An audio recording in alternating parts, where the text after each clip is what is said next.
어서 오세요. 쉐런네 책방입니다. 반갑습니다.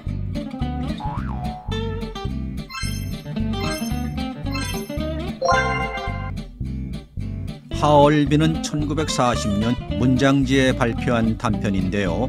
일제강점기 지식인들의 고뇌가 잘 표현된 역작입니다.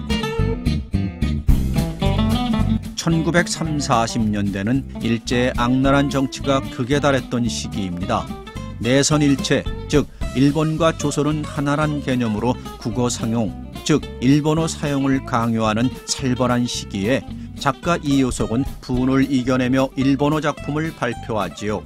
하지만 조선어 작품 또한 활발히 발표를 하는데요. 삼엄한 검열로 인해 상징적이고 은유적인 작품을 발표합니다. 그 대표적 작품이 오늘 준비한 하얼빈인데요. 카바레 여급 유우를 등장시켜 일제의 식민 통치에 신음하고 있는 조선과 조선인을 그리고 있습니다. 작품의 배경은 하얼빈, 주인공은 카바레 여급 유우라, 그리고 호텔의 늙은 보이 스테판. 어떠한 상징과 은유의 고개인지 조용히 음미해 보시죠. 하얼빈, 시작합니다.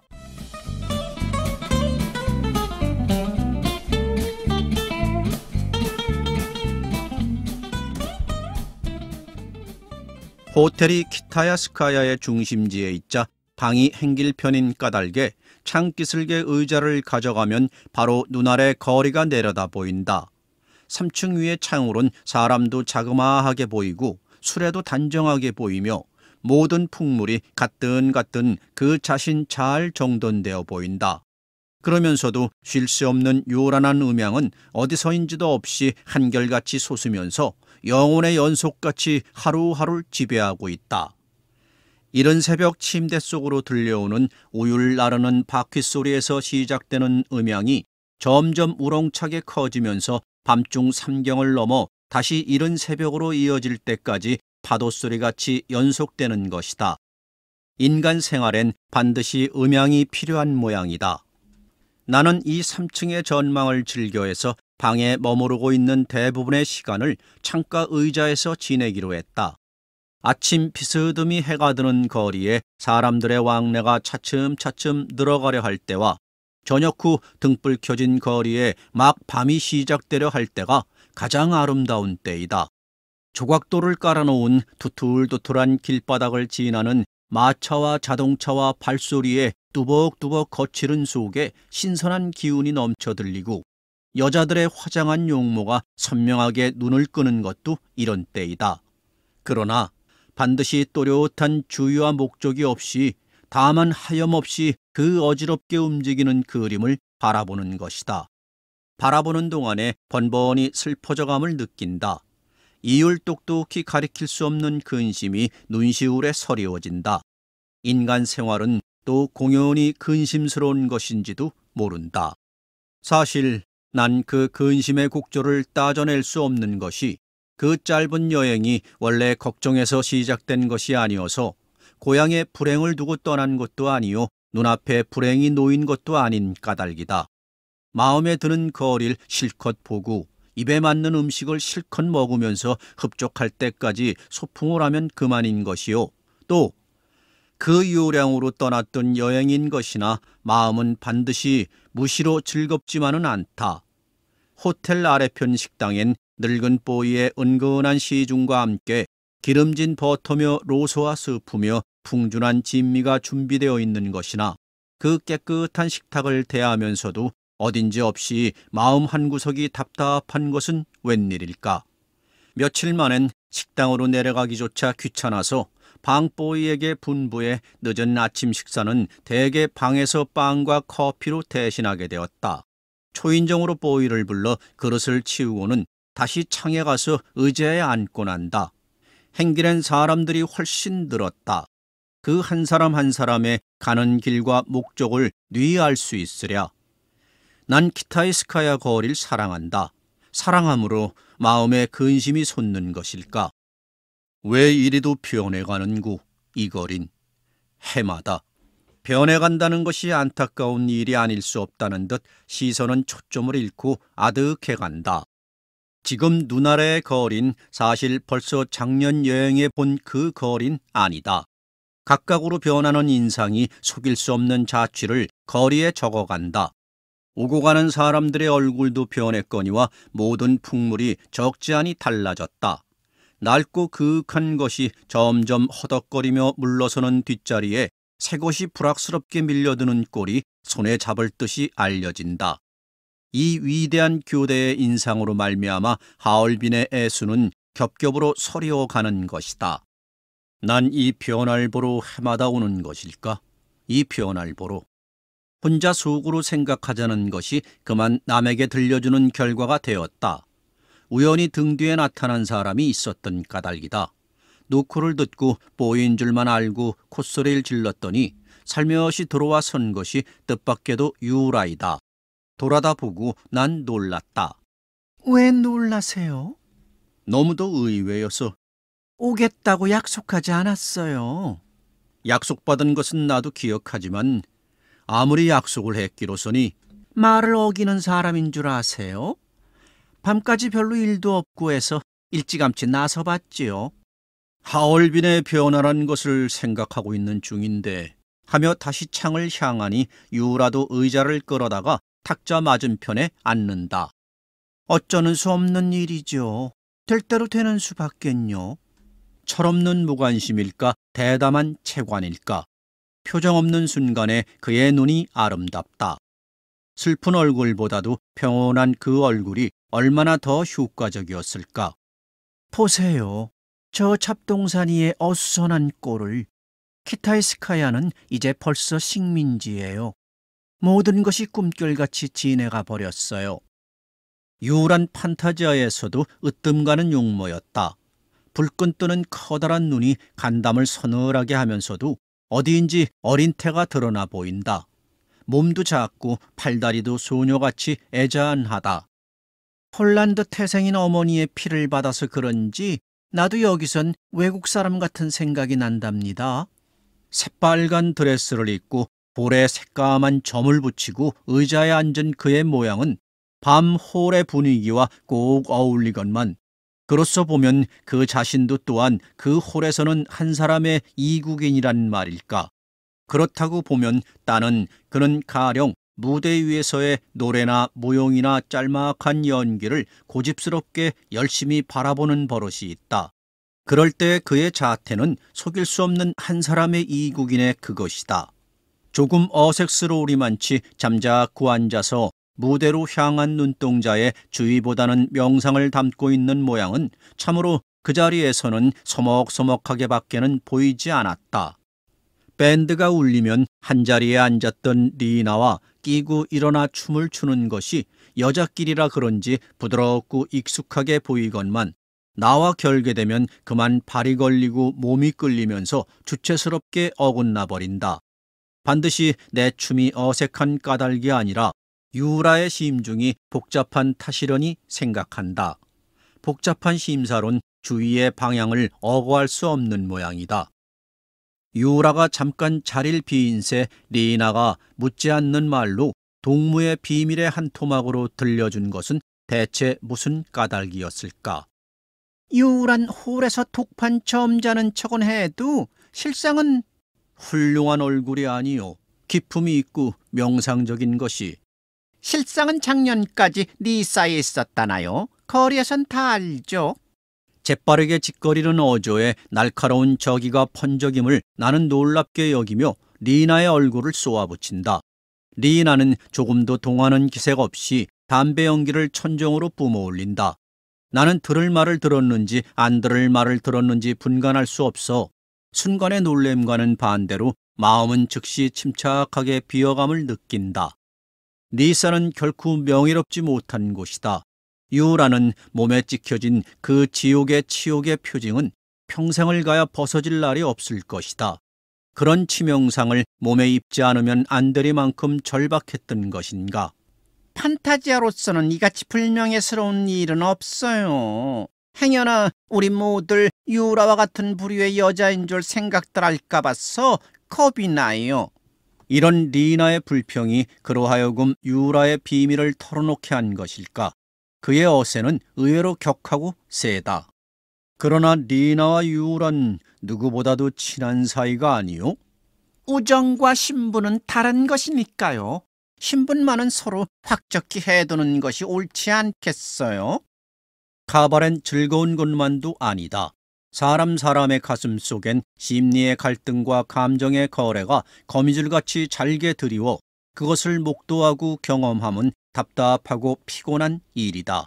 더욱이 유라들의 일건에 관해서는 나는 결코 행복된 입장에 서 있다고는 생각할 수 없는 것이다. 유라가 나 같은 뜬 나그네를 그렇게 수월하게 찾아온 것을 후태여 그의 그런 허름한 신분의 탓이라고까지 생각할 필요는 없었고, 다만 약속을 지키자는 그의 교양의 발로라고 여기면 그만이어서 함께 거리에 나왔을 때에도 나는 그와 나란히 선 것을 그다지 부끄러워할 것이 없었다. 키타이스카야를 강 쪽으로 걸어가다가 왼편으로 꼬부라져 들어간 비교적 한산한 부두고 일대의 주택지대를 거니는 것이 또한 나의 기쁨의 하나이다. 마당같이 넓은 행길엔 느릅나무의 열이 두 줄로 뻗쳐 있고 양편의 주택은 대개가 뽀얀 계란빛으로 되어서 침착하고 고요한 뒷골목인 셈이다. 대체 느릅나무와 뽀얀 집과 교당의 둥그런 지붕과 종소리를 제한다면 하얼빈의 운치론 남을 것이 무엇일까? 부두구의 가로수 그늘을 지나면서 집문패의 노소와 문자를 차례차례 서투르게 읽어가는 것이 아이다운 기쁨을 자아내게 한다. 어느 집이나 넓은 뜰이 달렸고 나무와 화초가 화려하다. 옥수수와 강낭콩을 심은 뜰도 있어서 어느 고장에서나 전원의 풍경으로는 이에 비치는 것이 없는 모양이다. 플란서 영사관이에요. 숲풀 속의 커다란 2층 집이 들여다 보이는 문간에 이르렀을 때 유란 나의 주의를 일깨웠다. 규모가 클 뿐이지 집 모양이 사택과 다를 것 없는 것이 흥미를 끈다. 민주주의 문화의 표시인 것일까? 변한 것은 키타이스카야뿐이 아니라 이 영사관도 어제와는 다르답니다. 독일과의 싸움에 졌으니까 말이지. 불국과의 연락이 끊어진 까닭에 돈도 안 오고 통신도 맥히고 해서 영사의 가족들은 요새 와선 생활조차 곤란이라나요. 자동차를 팔았느니 지니고 있는 보석까지 넘겼느니 신문은 가지가지의 소식을 전해요. 세상은 변하라고 생긴 모양이야. 불란서 영사관을 몇 집 지내놓고가 또 바로 화란 영사관이다. 규모는 좀 작으나 나뭇가지 사이로 들여다 보이는 조촐한 집이 그 구역에서는 제일 단정한 듯하다. 화단엔 새빨간 셀비어가 한창 찬란하게 피어 있다. 그러나 철문에 자물쇠가 걸려 있으면 웬일인가? 아주 폐쇄해버렸단 말인가? 폐쇄한 셈이죠. 관원들은 뒷곁 한 칸으로 살림을 줄이곤 거의 전체를 어떤 회사에게 빌려주었다니까요. 영사관이 새 집이 됐다. 닫혀진 철문 속을 한참이나 물끄러미 바라보다가 난 유라와 함께 천천히 그 앞을 떠났다. 머릿속이 아찔해지면서 느릅나무의 푸른 잎새가 눈 속에 엉겨붙을 듯이 압박해온다. 수수께끼나 풀고 있는 듯 오후의 골목은 고요하다. 깨끗하게 정돈된 행길 위에 우리들의 발소리만이 저벅저벅 울린다. 나는 혼란한 머릿속을 수습하느라고 잠시 침묵을 지키는 수밖에는 없었다. 순간의 착각에서 깨어난 듯이 나는 내 육신이 제대로 멀쩡한 것을 새삼스럽게 신기하게 느낀다. 행길도 수풀도 집들도 제대로 늘어서 있다. 있던 모양대로 그대로 있는 것이다. 유라도 혹 그런지 난 가끔가다 현재란 것에 대해 커다란 놀람과 의혹이 솟곤 하는데 현재가 왜 이런가 하고 말이죠. 유라도 내 마음속에 떠오르고 있는 생각의 정체를 옳게 살핀 모양이었다. 가령 이 행길은 왜 반드시 이렇게 놨을까? 집들은 왜 하필 이런 모양일까? 이 거린 왜 꼭 지금 같은 규모로 세워졌을까? 하는 생각. 키타이스카야는 왜 지금같이 변하고 불란서 영사관은 왜 저 모양이 되고 했나 말이죠. 더 가까이 손가락은 왜 하필 5가락일꼬? 4가락이면 어떻고 6가락인들 어떻단 말인고? 얼굴에만 두 눈이 박히지 말고 뒤통수에 하나 더 있던들 어떻단 말인고. 배꼽이 옆구리에 붙으면 왜 못 쓸까? 내 머린 왜 검고 유라의 눈은 왜 푸른지.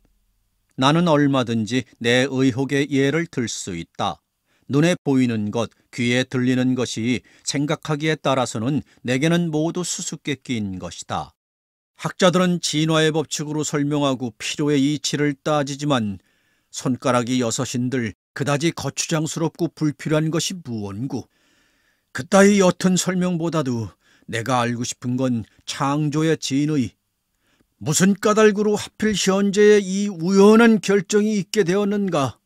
현재가 이미 우연일 때 현재와 다른 우연의 결정을 생각할 수 없을까? 내 머리가 노래졌대도 좋은 것이고 이 행길이 남쪽으로 났대도 무방한 것인걸 다만 우연한 기회로 말미암아 다르게 결정된 까닭에 지금의 이 머리, 이 행길로 변한 것이 아닐까?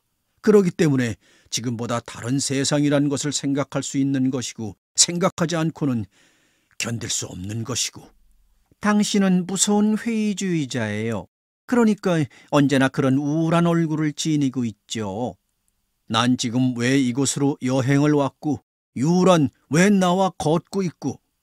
너무 어려운 것을 생각하면 마음이 안타까울 뿐이죠. 괜히 사람의 힘에 부치는 것을 생각하면 자연에 대한 반역이 아닐까요? 괴로운 마음은 그 반역에 대한 벌이겠죠. 유라는 마치 타이르는 듯 또한 부드러운 목소리다. 문득 고개를 드니 먼 맞은편 나무 사이에 교회당의 둥근 지붕이 솟아 보인다. 그 의젓하고 엄숙한 자태는 전지전능자의 위엄을 보이지 않은 것일까? 지붕 위에 높이 솟은 십자가는 회의주의자인 날 꾸짖고 있는 것일까? 송화강가로 나아가 긴 뚝을 걸어 유투그랍부에 이르러 덱팔라에 앉으니 넓은 강이 바로 눈아래에 무연하게 열린다. 팔라엔 식사하는 손님들이 거의 꼭 차 있고 호란 부대에서는 벌써 오후 6시가 되었는지 밴드의 음악이 흘러나온다. 나는 그 음악을 하얼빈의 큰 사치의 하나라고 아까워한다. 식사하는 사람들이 그 음악을 대단히 여기는 것 같지도 않고, 첫째, 그것을 이해하고 즐기는 사람이 몇 사람이나 될까? 차이코프스키의 실내악은 개발의 편자같이 어리석은 군중의 귀를 무의미하게 스치면서 아깝게도 흐른다. 하얼빈은 이런 사치를 도초해서 물같이 흘리고 있다. 보이에게 음식을 분부하고 음악에 귀를 기울이고 있을 때 유란 내가 지니고 온 쌍안경으로 강 위와 건너편 태양도의 구석구석을 샅샅이 정탐하고 있다. 이곳 저곳에다 정신없이 초점을 맞추면서 연방 미소를 띈다. 굉장한 것을 발견했다고 히덕거리며 한 곳을 손가락질하고 쌍안경을 내게 주는 것이나 그의 눈과 내 눈은 시력이 다른 까닭에 나는 내 눈에 맞도록 초점을 다시 조절하지 않으면 안 된다. 눈에 대고 함부로 나사를 돌리노라면 두 개의 렌즈 속에 혹은 태양도의 붉은 지붕이 들어오고 베란다에 나앉은 가족들이 들어오고 물에서 헤엄치는 남녀의 자태도 어리어온다. 강 위를 닿는 유람선 2층엔 사람들이 빽빽히 붙어섰고 기슬게 된 조그만 어선 속엔 평화로운 부부의 자태가 보인다. 남편이 낚시질하는 한편에서 수영복을 입은 아낸 책을 읽고 있다. 책의 작은 활자가 바로 내 손에 쥐어있는 듯이도 똑똑히 비추어 온다. 아내가 문득 고개를 돌린 것은 남편이 고기를 낚았다고 소리를 친 까닭이다. 뱃전에 흰 고기가 푸득푸득 뛰면 부부는 미소와 흥분으로 고요하던 뱃속에 한동안 생기가 넘친다. 이 단란의 풍경은 아무리 오래 보아도 싫지 않다. 아마도 이날 강에서는 제일 가는 풍경이었으리라. 쌍안경으로 그토록 히덕거리고 기뻐하던 유라엄만 보이가 날라다가 식탁 위에 늘어놓은 음식 그릇을 보고 그다지 반가워하지 않으면 웬일일까? 각각 접시에다가 음식을 놓아놓고는 포크를 드는 대신 여전히 담배를 피운다. 맥주잔을 권해도 간신히 입술에 대는 정도로 들었다가는 놓는다. 이런 진미가 입에 맞지 않는다니. 이 집 요린 하얼빈서도 유명하다는데 혼자만 식도를 움직이기가 미안해서 이렇게 말하면 유란 도무지 식욕이 없답니다. 담배를 너무 피우니까 그렇지. 담배를 피워서 식욕이 없는 것이 아니라 식욕이 없으니 담배밖엔 피울 것이 없어요. 카바레에서도 그는 담배가 과했다. 잠시도 쉬지 않고 무시로 연기를 뿜는 것이다. 손가락 끝이 익은 누에같이 노랗다. 어서 그런 소리 안 할 테니 음식을 많이 먹고 몸 좀 주의해요. 그 팔목의 꼴이 뭐요? 황새같이 가느니. 몸이 좋아져선 뭘 하게요? 종이 접시에 논아 담은 음식에 반도 못 치우는 그의 식량이다. 팔날 나와 문간에서 모자를 찾을 때 나는 늙은 뽀이에게 은전 한 입을 쥐어주다가 문득 어디선가 본 얼굴 같아서 고개를 갸웃거리면서 뜰로 내려섰다. 옳지, 스테판. 어쩌면 저렇게 스테판과 같은 얼굴일까? 그 늙은 뽀이는 이름이 무엇일까? 흔한 이완이나 안톤일까? 모습이 스테판과 흡사한 것이다. 스테판은 판타지아의 변소를 지키는 늙은 뽀이이다.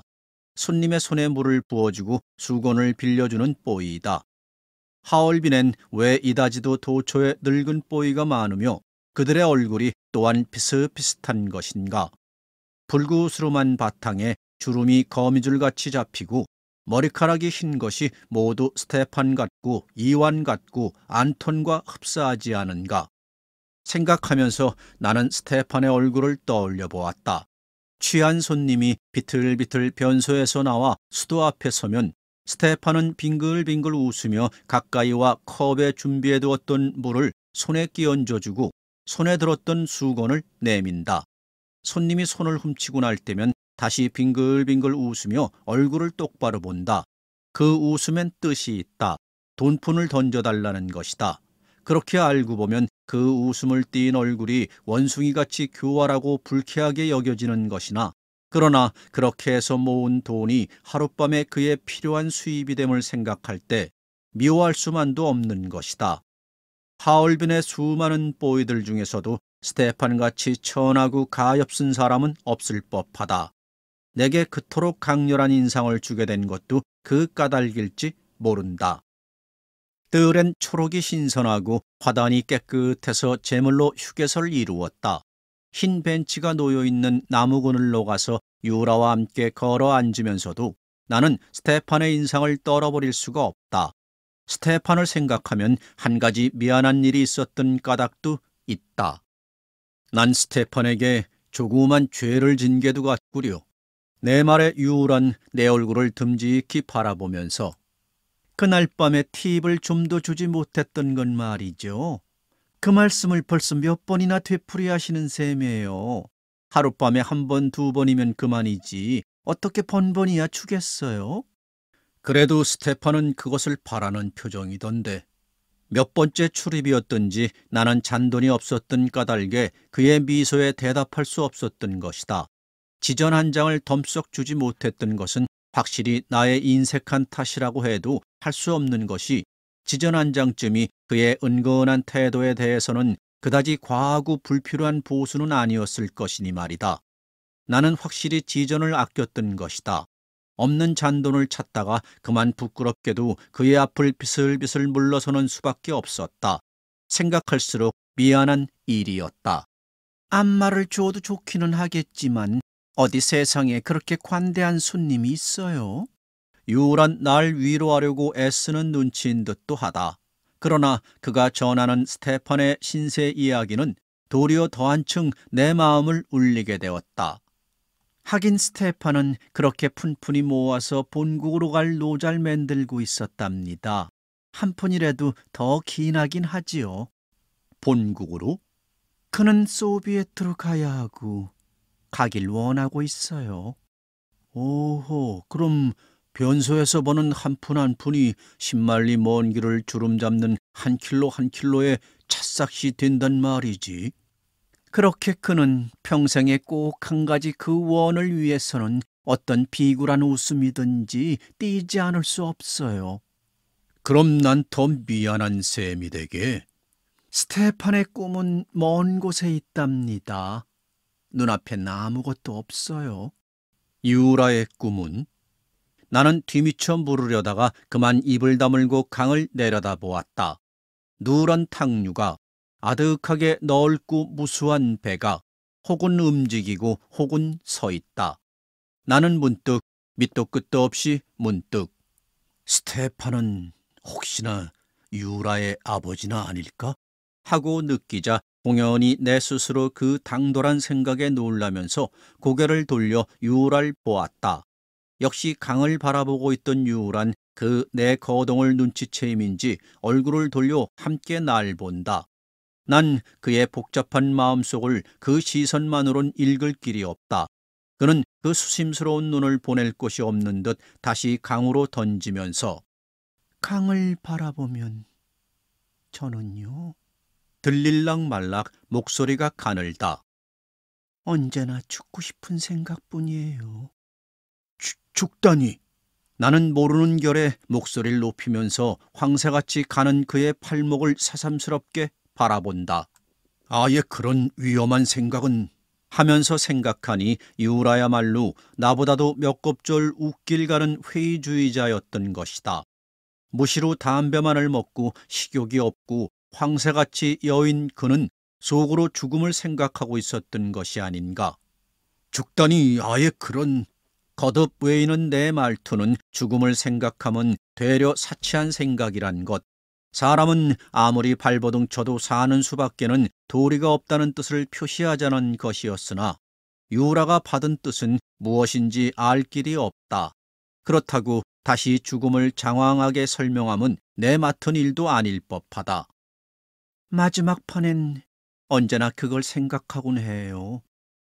그것만이 즐거운 일이에요. 내가 내 딴의 생각에 잠겨있듯 유라도 역시 그 자신의 생각의 껍질 속에 잠겨있는 것이다. 그 껍질 속으론 국외의 다른 사람은 비집고 들 길이 없다. 죽음 이외에 무슨 말로 대체 난 그를 위로할 수 있는 것일까? 팔라에서는 여전히 답답한 음악이 들려오고 강은 저녁빛 속에 점점 흐려간다. 사람을 싣고 섬으로 건너가는 2층의 유람선이 저무는 속에서 먼 세상의 것 같이 아득하게 보인다.